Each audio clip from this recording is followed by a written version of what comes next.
Hoje nós estamos começando uma série de mensagens. A primeira carta começa no capítulo 2 do livro de Apocalipse, começar com carta à igreja de Éfeso. O apóstolo João, ele era o último apóstolo de Jesus vivo nessa época. O livro de Apocalipse foi revelado a João enquanto ele estava preso na ilha de Patmos. Foi mais ou menos no ano 95 depois de Jesus. E muita gente acha, olha, eu não vou ler o livro de Apocalipse porque é um livro de mistérios. É um livro que dá medo, né? Então eu não vou ler, fica falando de chifres, de dragão e tudo mais. Mas na verdade, Apocalipse significa revelação. Esse livro é o livro de revelação.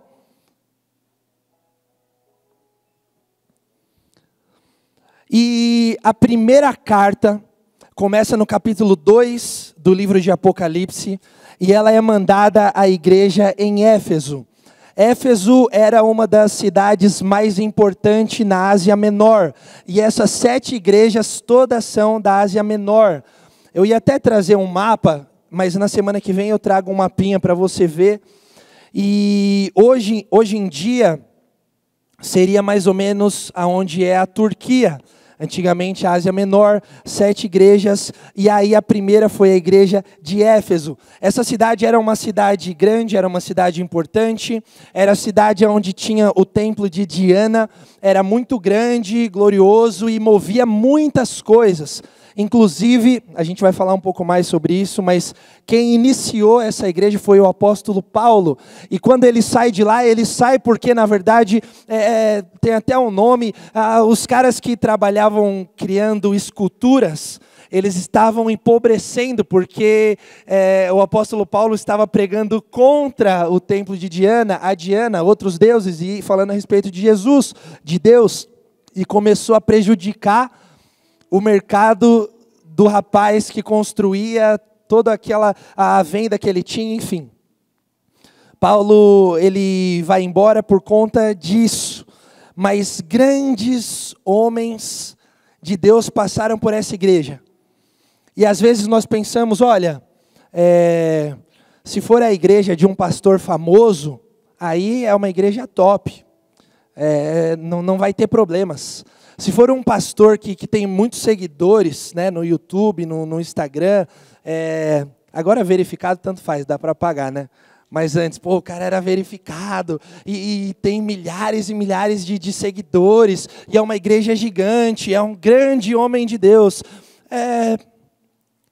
Na verdade, não quer dizer nada. Porque o que vai querer dizer alguma coisa é como o povo, como as ovelhas se portam. Porque o pastor pode dar a instrução e a direção, mas a ovelha que vai decidir se vai seguir ou não, querido. E o exemplo claro disso é essa igreja. E você já vai entender um pouco melhor sobre isso. As 7 igrejas são Éfeso, Esmirna, Pérgamo, Tiatira, Sardes, Filadélfia e Laodiceia. São as 7 igrejas. E das 7 igrejas, apenas 2 tiveram uma carta um pouco mais positiva, eu diria. A grande maioria foi de repreensão, foi de puxão de orelha, foi de querido, para onde você está indo? É isso mesmo? Porque se você continuar nesse caminho, o seu destino é só um e não é céu. E às vezes a gente pensa que é algo muito simples, às vezes a gente pensa que é algo muito irrelevante as escolhas que nós fazemos na nossa vida. Mas cada escolha que você faz hoje vai impactar você e a sua história de alguma forma. E aqui é muito importante o que é tratado com essas igrejas, cada uma dessas cartas, porque muitas dessas pessoas estavam dentro da igreja achando que estava tudo bem, mas estava tudo errado.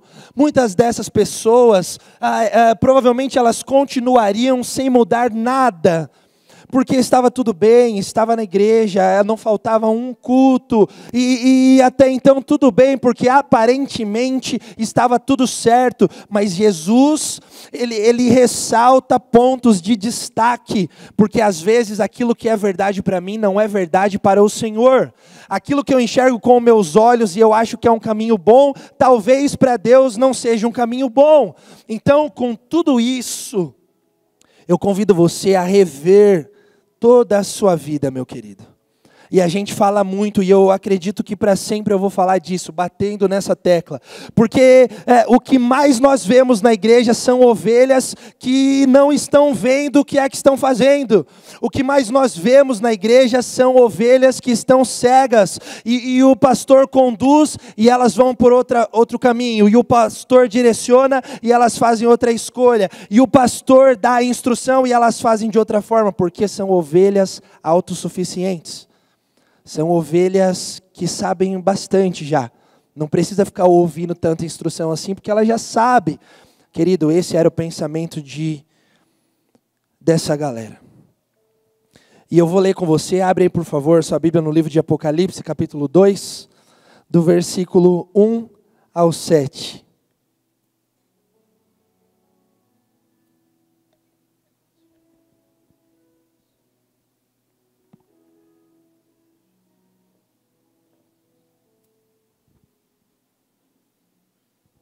E diz o seguinte: ao anjo da igreja em Éfeso escreva: estas são as palavras daquele que tem as 7 estrelas em sua mão direita e anda entre os 7 candelabros de ouro. Conheço as suas obras, o seu trabalho é árduo, a sua perseverança. Sei que você não pode tolerar homens maus, que pôs à prova os que dizem ser apóstolos, mas não são. E descobriu que eles eram impostores. Você tem perseverado e suportado sofrimento por causa do meu nome, e não tem desfalecido.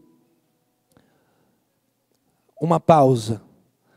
Quando você começa a escutar do 1 ao 3, você não acha que seria uma igreja que teria uma repreensão, porque são vários pontos positivos. Ele destaca vários pontos positivos. Mas aí ele continua no versículo 4 falando o seguinte: ora, mas contra você, porém, tenho isto: você abandonou o seu primeiro amor. Lembre-se de onde caiu, arrependa-se e pratique as obras que praticava no princípio. Se não se arrepender, virei a você e tirarei o seu candelabro do seu lugar. Mas há uma coisa a seu favor: você odeia as práticas dos nicolaítas, como eu também as odeio. Aquele que tem ouvidos, ouça o que o Espírito diz às igrejas. E ao vencedor darei o direito de comer da árvore da vida que está no paraíso de Deus. Só até aqui, feche seus olhos. Espírito Santo de Deus, nós sabemos que o Senhor está nesse lugar. Que o Senhor possa estar conduzindo, Senhor, cada detalhe do andamento desse culto, Deus. Porque o que nós queremos é ouvir a Tua voz, o que nós queremos é que o Senhor nos toque, que o Senhor nos alcance, que o Senhor trabalhe em nós, fale conosco, é o que nós queremos, Deus. Nós não estamos aqui para ouvir homens, nós estamos aqui para ouvir o Rei dos Reis. E nós sabemos que o Senhor tem algo especial, o Senhor preparou algo especial para as nossas vidas nessa noite. Que nós possamos desfrutar e não perder, não desperdiçar. No nome de Jesus, Deus, toque em cada coração neste lugar, para que nós possamos ter um discernimento daquilo que vem da Tua parte, Senhor. No nome de Jesus, e que o nosso eu se silencie e se diminua, para que o Senhor cresça, que a minha vontade se diminua, para que a Tua vontade se prevaleça na minha vida, porque na verdade isso não é um jargão ou uma frase bonita, isso é a verdade do Evangelho. Vivermos para Deus e fazermos a vontade de Deus. Porque como Jesus nos ensinou, seja feita a tua vontade, Deus, assim na terra como no céu. Assim na nossa vida como no céu. Assim em tudo que nós somos e temos, como no céu, no nome de Jesus. Que as escamas caiam dos olhos nessa noite, que as muralhas vão ao chão nessa noite, que as correntes sejam quebradas, no nome de Jesus, que os laços sejam desfeitos, que toda a estratégia e levante de Satanás na vida de cada um aqui no nome de Jesus, caia por terra, no nome de Jesus Cristo. Nós cremos no teu poder, no poder da tua palavra, do teu nome e do Senhor nas nossas vidas. No nome de Jesus, nós te agradecemos. No nome de Jesus. Amém e amém. Aplauda ao Senhor. Aleluia.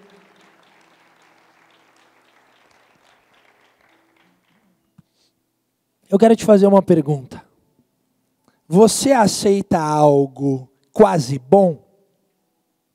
Você é do tipo que se contenta com algo mais ou menos? Ou você é do tipo que fala, não, olha, eu prefiro algo bom. Um meia boca não serve para mim.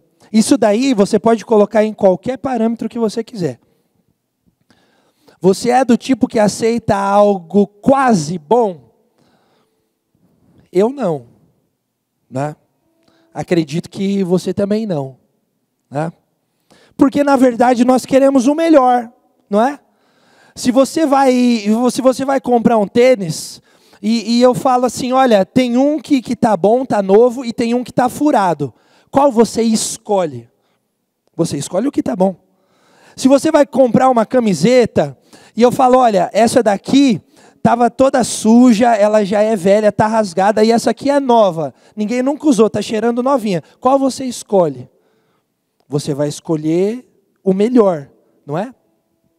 Se você, na sua vida, você tem a opção de escolha, de propósito, você vai escolher ir por um caminho ruim? Em sã consciência, você falar, não, eu quero ir no caminho ruim. Não, ninguém vai escolher, não, eu quero o que é ruim, eu quero o que é o pior, eu quero o que vai dar errado. Ninguém quer isso. Então, por que às vezes isso acontece conosco? E aí lá na frente a gente fala, eita, deu errado esse caminho, não deveria ter vindo por aqui. E aí você está lá tranquilo andando, e quando você vê tem um buraco e você já caiu, foi para o chão. Você fala, nossa, eu não estava esperando por isso. É claro. Isso quer dizer que às vezes o nosso parâmetro não é tão bom assim. Às vezes a balança no nosso olhar não é tão equilibrada com a balança no olhar de Deus. Está comigo aqui, querido? Amém. Eu vou te dar um exemplo. Eu vou te dar um exemplo.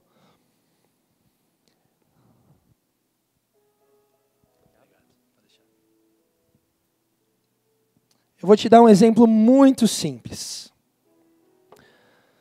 Aqui eu tenho uma garrafa de água.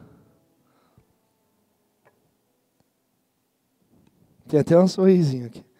Aqui eu tenho uma garrafa de água. Se eu falar para você, mano, essa água é boa, pode beber, você toma? Então, por favor.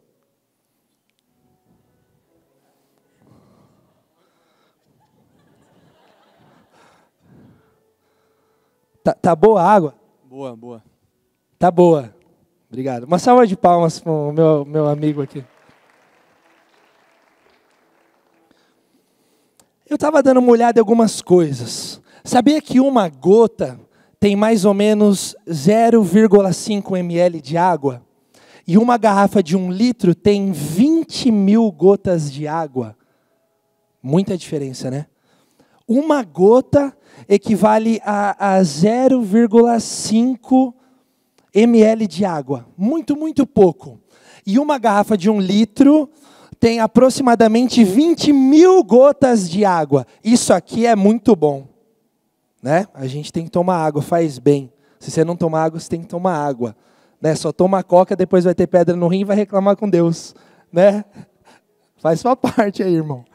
Amém. A água é boa. E aí você pode ver comigo que está faltando só um tantinho aqui para encher, não é? E aí aqui eu tenho uma água que é muito suja. Uma água muito, muito ruim. Se eu falar para você beber, você bebe? Não. Ninguém beberia, né? Eu também não. Ninguém é otário aqui, né? Amém, né? Amém. Eu não beberia. Mas e se eu fizer o seguinte?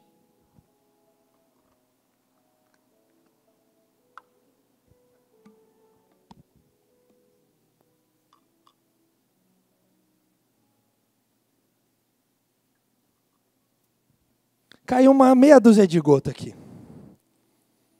Mas a grande parte aqui ainda é boa.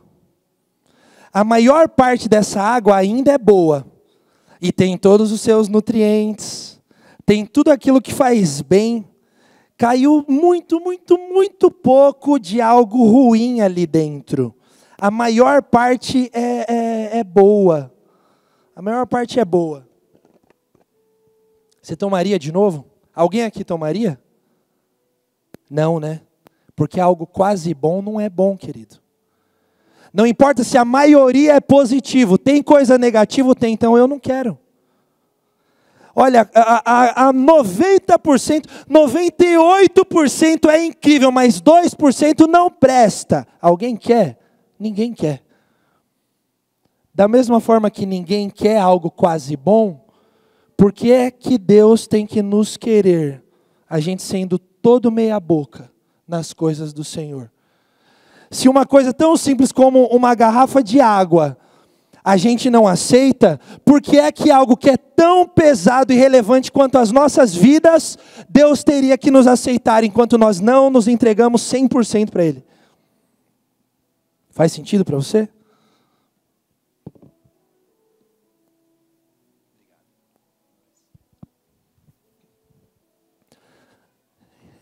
Sabe o que acontece hoje em dia?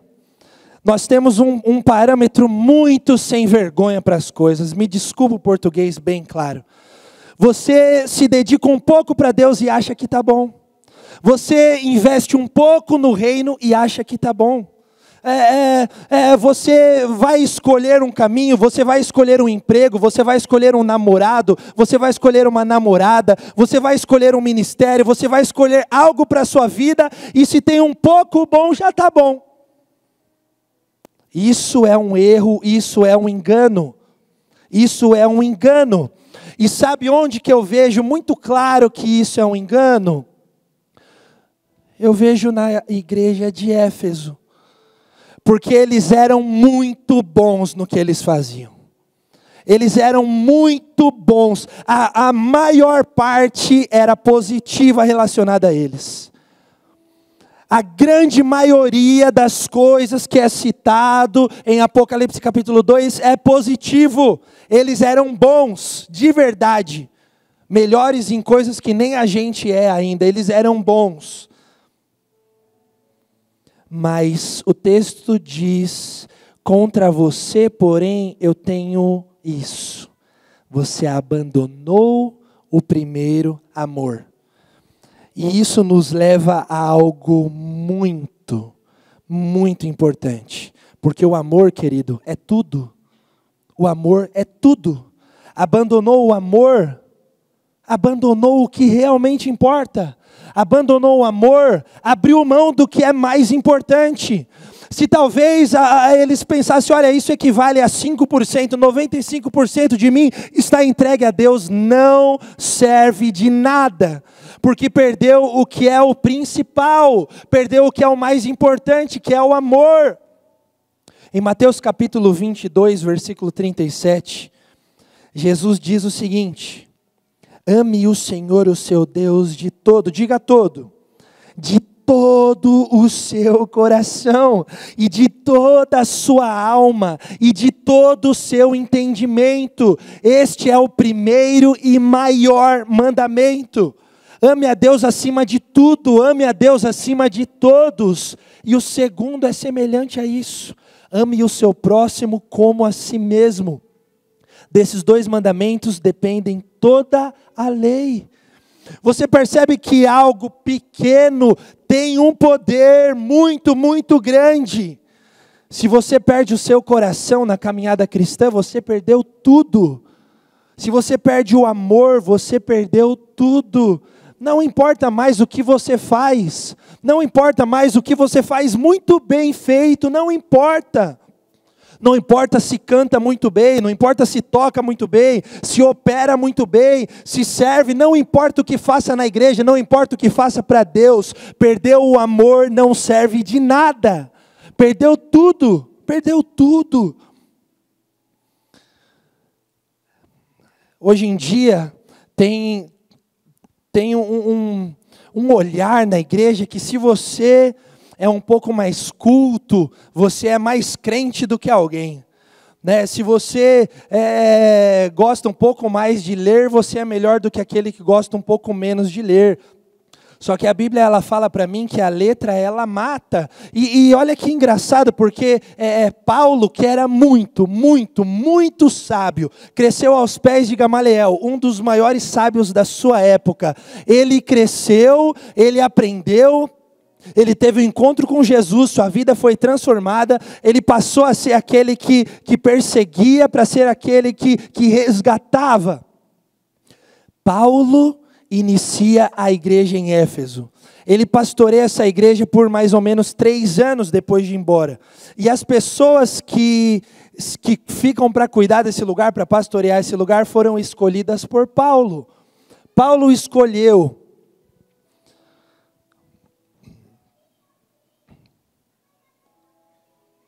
Isso, Paulo abriu essa igreja aproximadamente no ano 50.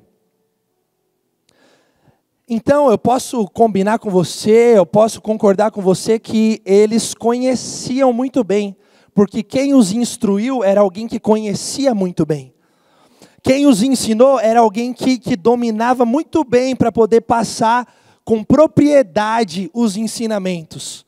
Então, por que é que eles caem em algo tão grande como esse?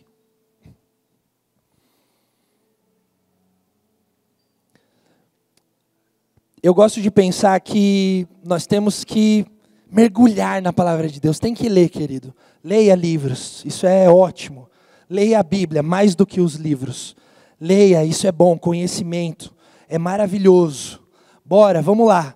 Só que nunca algo pode superar o amor, a chama, o sentimento, a entrega. Nada pode ser maior na sua vida do que isso. O seu amor tem que ser maior do que o seu conhecimento. Isso aqui não é blasfêmia, tá? O seu amor tem que ser maior do que tudo em você. Tem muita gente que sabe muito e ama pouco. Não adianta, querido.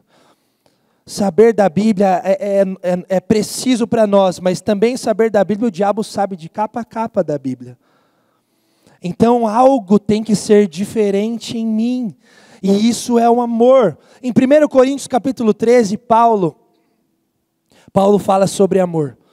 E eu quero que você imagine comigo o perfil de uma pessoa que fala em línguas, considerada crente, né? Digamos. Uma pessoa que tem o dom de profecias. Uau! O cara fala em línguas e ainda tem o dom de profecias. Uau! Aí essa mesma pessoa, ela tem todo o conhecimento. Você fala, mano, esse cara é crente mesmo. É muito crente. E aí para completar, essa pessoa, ela tem fé tão grande capaz de mover montanhas. Aí para tudo. É muito crente. O cara fala em línguas, ele tem o dom de profecia, ele tem todo o conhecimento e tem fé para mover montanhas. Seria um pastor que o mundo inteiro pararia para seguir ele. Só pelo fato de falar, não, o cara falou, a montanha saiu de lá, foi para cá. Com certeza é crente. Será? Porque ele continua falando assim, olha, mesmo que alguém faça todas essas coisas, se não tiver amor, não vale simplesmente de nada. Não importa para onde o monte foi, querido. Você pode até falar para o monte pular, dar 2 rodopiadas e não importa, não importa. Você pode falar por ordem alfabética o RG de cada um aqui. Não importa, não importa. Ainda vai para o inferno. Não importa. Se não tiver amor, de nada vale. De nada vale. E às vezes isso é um parâmetro para alguém se achar melhor do que a outra pessoa. Não é assim. O reino de Deus não é alguém que pisa em alguém para subir, querido. O reino de Deus é aquele que se humilha para ser reconhecido e exaltado por Deus, não pelos homens. É isso que a gente busca, se humilhar, e Deus faz a vontade dele. Eu não busco estrategicamente ser erguido pelas pessoas. Isso aí não é de Deus. Isso aí não é de Deus. Tá? E aí, se você não tem amor, não vale de nada. Ah, Senhor, ao mesmo tempo que é tão simples, tantos e tantos caem, cara.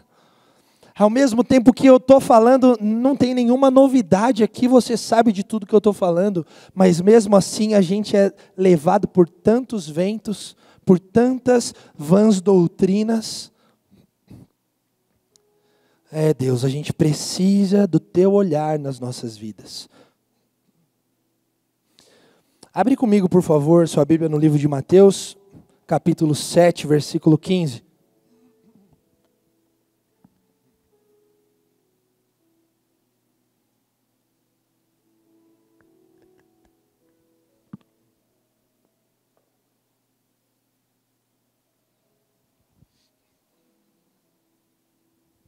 Diz o seguinte: cuidado com os falsos profetas. Eles vêm a vocês vestidos de pele de ovelhas, mas por dentro são lobos devoradores. Vocês os reconhecerão por seus frutos. Pode alguém colher uvas de um espinheiro ou figos de ervas daninhas? Semelhantemente, toda árvore boa dá frutos bons, mas a árvore ruim dá frutos ruins. A árvore boa não pode dar frutos ruins, nem a árvore ruim pode dar frutos bons. Toda árvore que não produz bons frutos é cortada e lançada ao fogo. Assim, pelos seus frutos vocês os conhecerão. Nem todo aquele que diz Senhor, Senhor, entrará no reino dos céus, mas apenas aquele que faz a vontade do meu Pai que está nos céus. Muitos me dirão naquele dia, Senhor, Senhor, eu profetizei no seu nome, e eu expulsei demônios no seu nome, e realizamos muitos milagres no seu nome. E então eu lhes direi claramente, nunca os conheci, afastem-se de mim, vocês que praticam o mal.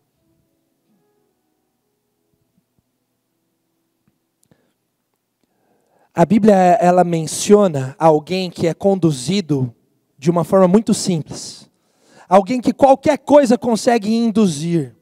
Alguém que qualquer vento já consegue fazer a cabeça. A Bíblia refere a essa pessoa como uma pessoa imatura. Uma pessoa imatura que qualquer vento leva. É igual uma criança. É muito mais fácil você tirar um doce de uma criança do que de um adulto, né? Da mesma forma, é muito mais fácil você influenciar uma pessoa que é imatura, porque ela não tem a base sólida, ela não desenvolveu o suficiente para poder olhar e falar, não, isso aqui está errado. Não, isso aqui eu não dou ouvidos para isso. Não, isso aqui não entra na minha casa. Não, isso aqui não entra no meu ouvido. Não, isso aqui não faz parte da minha vida. Às vezes, tem tanta sujeira que vai entrando para a vida e a gente nem percebe. Tem tanto lixo que a gente consome, assiste, ouve, e a gente nem sabe o quanto isso está fazendo mal. A gente nem sabe. Então, queridos, eu preciso aumentar a minha dependência no Senhor. Eu preciso correr atrás do prejuízo para que rapidamente, diligentemente, eu saia da categoria imaturos e eu passe por um processo para ser um crente maduro no Senhor. Eu preciso crescer espiritualmente. E eu posso pedir o Senhor dá deliberadamente sabedoria. Eu posso pedir para o Senhor discernimento. Eu posso colocar isso na minha oração diária, constante. Senhor, me dá discernimento. Senhor, me dá inteligência. Senhor, me dá sabedoria. E você vai ter cada vez mais fome de ir atrás do conhecimento, daquilo que você precisa para se tornar essa pessoa. Porque, sabe o que está acontecendo? Nós estamos nos fins dos tempos. Cada vez vai apertar mais. Cada vez vai ficar mais difícil para você, para mim, para todos nós. Individualmente, cada vez vai ficar mais difícil para você. No coletivo, como igreja, cada vez vai ficar mais difícil para nós. A Bíblia diz isso, ela também fala, olha, no fim dos tempos, o amor de muitos se esfriaria. Só que às vezes, alguns desses muitos são famosos. Alguns desses muitos têm milhares de pessoas seguindo. E aí sabe o que acontece? O cristão imaturo nem percebe que está sendo conduzido por um falso profeta, gente. Você tem que saber se aparece um falso profeta na sua vida. Você tem que saber, porque a salvação, a responsabilidade de ser salvo é só sua. O que eu posso fazer, eu estou aqui fazendo. O que talvez seus pais podem fazer é instruir, é orar por você. Mas é você que tem que se posicionar. É você que tem que forjar o seu coração no Senhor, para não deixar que qualquer porcaria entre e desvie você dos caminhos. É você que tem que tomar cuidado, porque às vezes você acha que está tudo bem e você está indo para o inferno.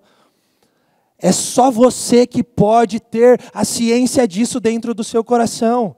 O caminho que você está hoje, aqui e agora, se em alguns segundos as trombetas soassem, o céu se abrisse, Jesus Cristo buscasse a sua igreja, você ficaria ou subiria? Essa certeza, essa convicção tem que fazer parte da minha vida. É mais claro do que é o sol durante o dia. Tem que ser assim, porque vai acontecer cada vez mais o levante de falsos profetas. E esse nem é o problema, porque eles não caíram nessa cilada. Esse nem é o ponto principal de dificuldade deles, porque eles reconheceram os falsos profetas, colocaram à prova, se afastaram deles. Ah, Senhor, nos ajuda nessa caminhada.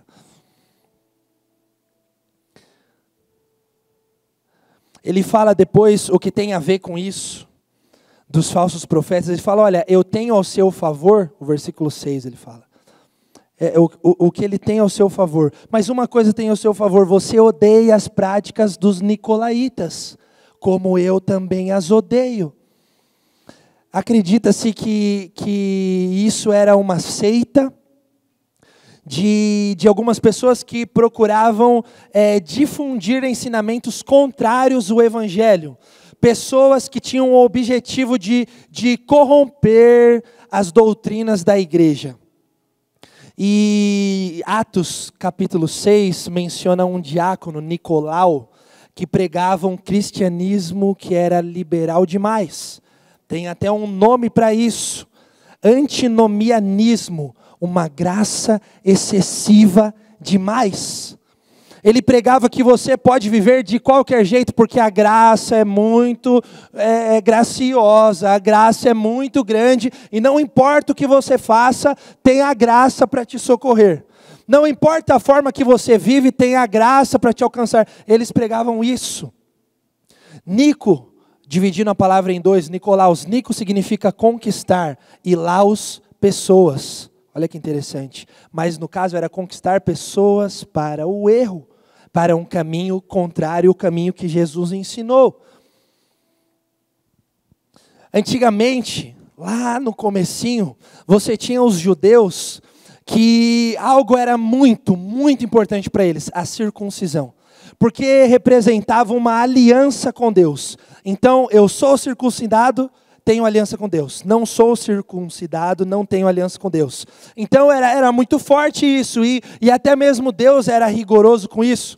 Porque quando Deus chama Moisés, a sarça não se consome e tudo mais. Depois de algum tempo, Moisés está lá com a sua esposa, seu filho, e ele parte de lá da casa do seu sogro Jetro e volta para o Egito para dar o start, a missão que Deus havia dado para Moisés.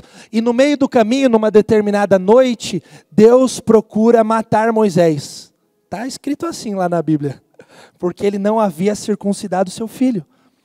Olha que doideira. Aí a mulher sábia, né, que edifica o lar, que só vai ter duas, a sábia e a tola. Não tem uma no meio do caminho.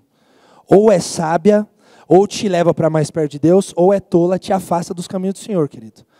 E ela falou assim, olha, já pega uma pedra, vai lá, corta rapidão, já vamos fazer a vontade de Deus, e vamos ver se Deus não vai te matar. E deu tudo certo. E Moisés continua a sua missão, enfim. Só que aí os judeus, eles se apegavam na desculpa de que eu já tinha me circuncidado, eu já tenho aliança. Agora, a forma que eu vivo é problema meu. E aí isso começou a se tornar algo muito superficial, porque ter uma aliança na sua mão, não importa se você não tem uma aliança no seu coração. Não importa se eu uso uma aliança de marido, se eu traio a minha esposa constantemente. Não importa, isso aqui é um simbolismo de algo que acontece aqui dentro. Então não importa eu ter uma aliança externa com Deus, se eu não vivo uma vida de quem tem uma aliança com Deus. Então, coisas aparentes, coisas que motivam o povo a viver de qualquer forma, isso não agrada a Deus, querido. Uma vida mais ou menos é igual a uma vida medíocre. Uma vida medíocre é igual a uma vida morna. E o morno, a Bíblia fala o seguinte, antes fosse frio. O morno é vomitado fora, é lançado fora, é lançado no fogo. É isso que a Bíblia fala. Então, para você que tem vivido uma vida cristã mais ou menos, isso aqui é um alerta, porque Jesus está voltando. Isso aqui é para ser um chacoalhão na sua vida, porque você pode achar que está tudo bem, mas eu te garanto, você não tem condições de afirmar, de manter na força do seu braço, tudo bem, você depende de Deus, você precisa de Deus, você pode ser quem for, se esforçar como for, escolher como for, se não tiver Jesus reinando no seu coração, você jamais chegará no céu, você vai viver um para sempre, só que uma morte eterna. Você vai ter um para sempre, só que não será nas ruas de ouro. Querido, por favor, dê atenção para essa palavra. Dê atenção para isso, porque disso aqui define o nosso para sempre, a eternidade. Às vezes nós jovens, nós somos tolos, eu me incluo. Nós jovens somos tolos, nós levamos de qualquer jeito, porque, sei lá, eu não sei se a esperança é forte demais dentro de nós, que a gente fala, não, vai dar tempo depois, não vai dar certo depois. Quem sabe amanhã depois, quando eu já for pai ou mãe, ou tiver casado, ou já for na categoria tiozinho, né, com todo respeito, aí eu vou me dedicar para Deus, aí eu vou viver para o Senhor. Querido, pode ser tarde demais. Você não pode garantir que você chega até lá, mano. Abre os seus olhos para uma verdade que Jesus está voltando. Agora é o tempo de levar a sério. Agora é o tempo de mudar a forma que você vê, a forma que você pensa. Agora é a hora. Eu falei muito disso semana passada. Você pode conferir no nosso canal do YouTube. Tem gente que tem problema com a igreja. Ai, tem tanto problema com a igreja. Então tudo bem, querido, sai da igreja. Viva do jeito que você quiser. E depois você vai para o inferno. Caraca, Dai, você está dando risada de uma parada séria? Mas a gente fala, mas os caras não ouvem. Igreja não é perfeita, porque pessoas não são perfeitas. Ponto final. Agora você decide se você olha para homens ou se você olha para Jesus Cristo, mano. Aí você que decide. Uma coisa que eu te afirmo, a Igreja Bíblica da Paz prega a palavra de Deus. É isso, é isso. E quem prega a palavra de Deus, até onde nós vemos e sabemos, vive a palavra de Deus. É isso, é só isso. Agora, se tem falha ou não tem falha, vai ter, já te afirmo que vai ter. Se é perfeito ou não é perfeito? Não é perfeito, já te afirmo que não é perfeito. Mas erra nisso e naquilo? Tudo bem, se fosse você lá, ia errar muito mais, pode ter certeza. Querido, foca em Jesus Cristo. Foca em Jesus Cristo. Foca em Jesus Cristo. E não perde tempo com coisas vãs, bobas, pequenas. Não perde tempo com essas coisas. Porque o tempo é mais precioso do que você imagina. Com muito carinho e com muita ousadia, fala isso para a pessoa do seu lado. O tempo é mais precioso do que você imagina.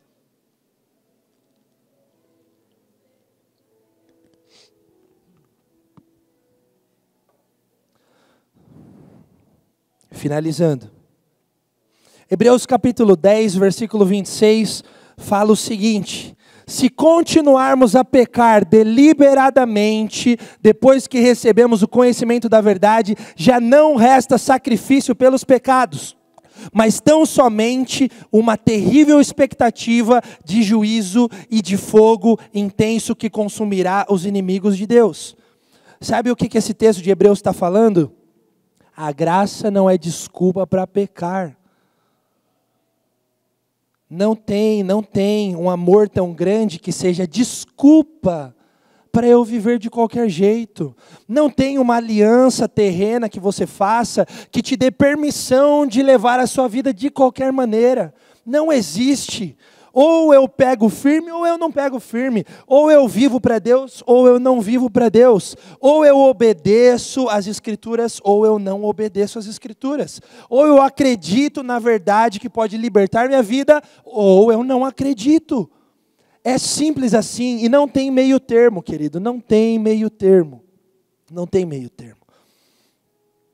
Eu tinha colocado no final aqui. Apóstolo João, Timóteo, apóstolo Paulo, foram homens que pastorearam a igreja de Éfeso.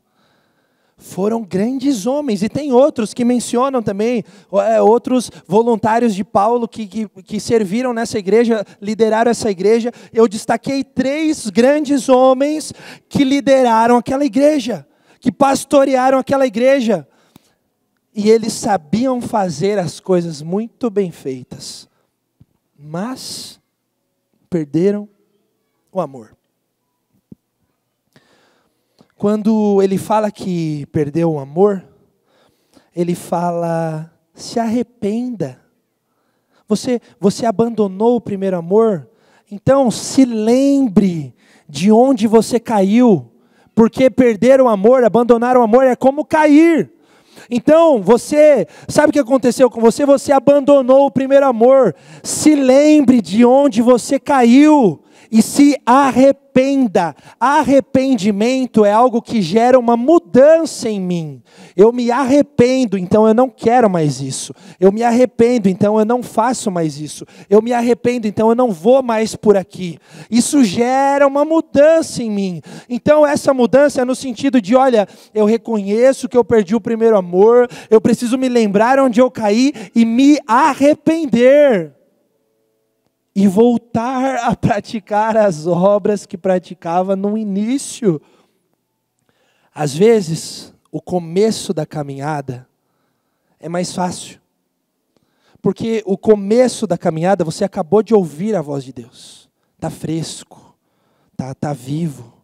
O começo, você está com 100% do seu gás.